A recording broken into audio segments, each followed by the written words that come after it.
Magandang araw mga kaparokya. Today is September 7, 2023, araw ng Webes or Thursday. At inyo na namang masasaksihan ng panibagong yugto ng ating online views update ng tatlong naglalakiang noontime show dito sa ating bansa. Unang-una ang Eat Bulaga ng Tape Incorporated or ng GMA.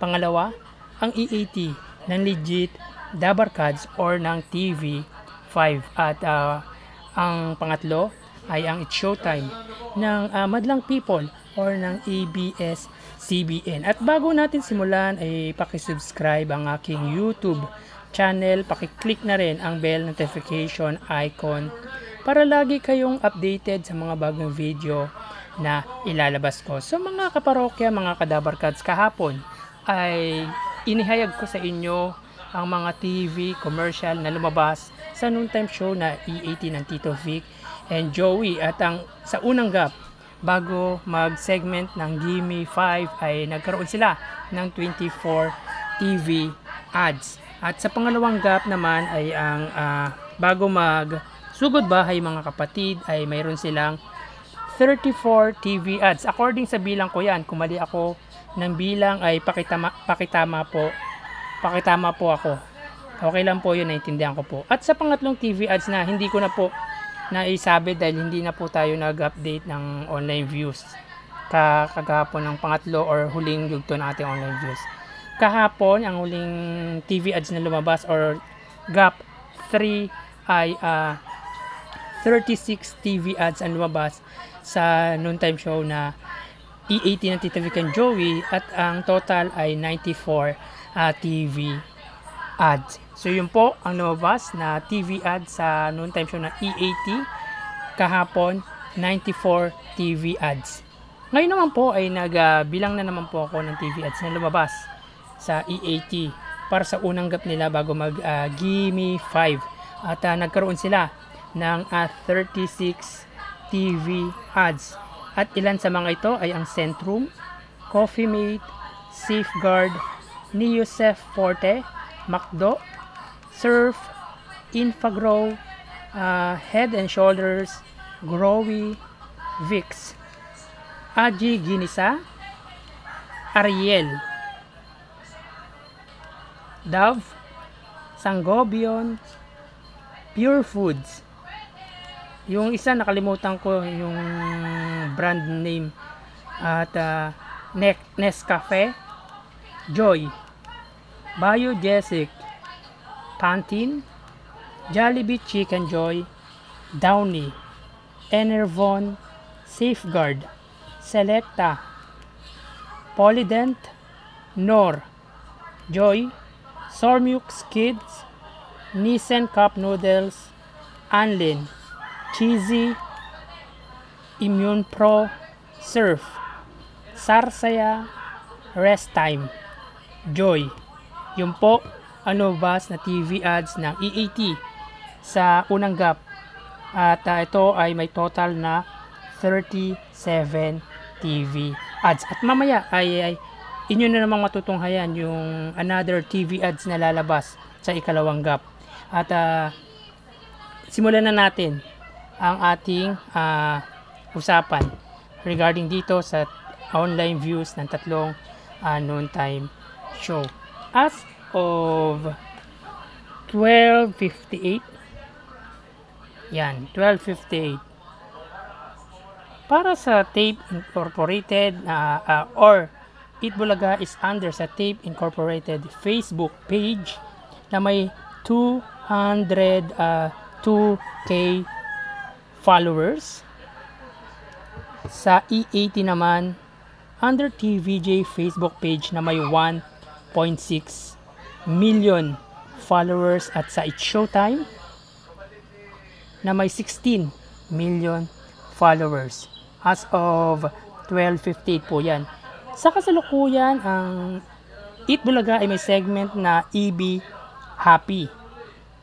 Ang EAT ay may segment na Gimme 5. At sa It's Showtime ay may segment na Isip Bata. So yan po, nakikita po ninyo. Nakayan po natin. Yan.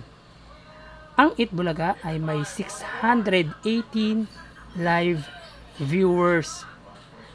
Ang E80 ay may 13k live viewers at ang It's Showtime ay may 5.9k live viewers. So, click natin para at least yan, 13, ulitin ko sa Itbulaga ay may 639 viewers.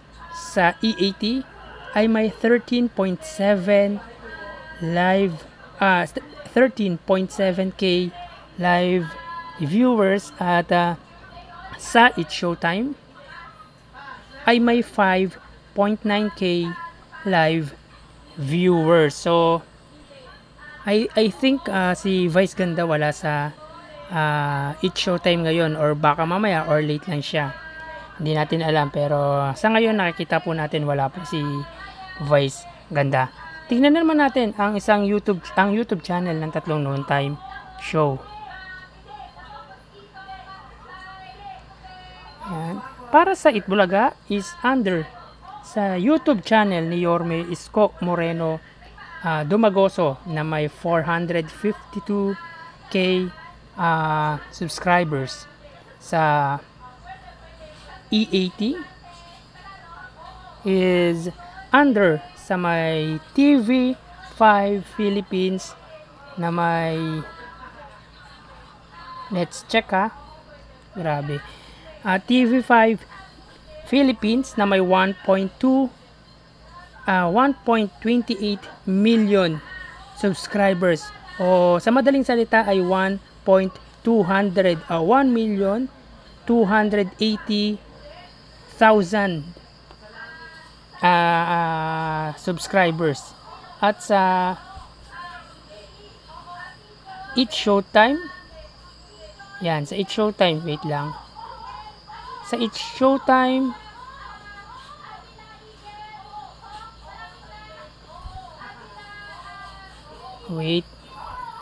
yan, sa It's Showtime naman na mayroong yan, under sa ABS-CBN Entertainment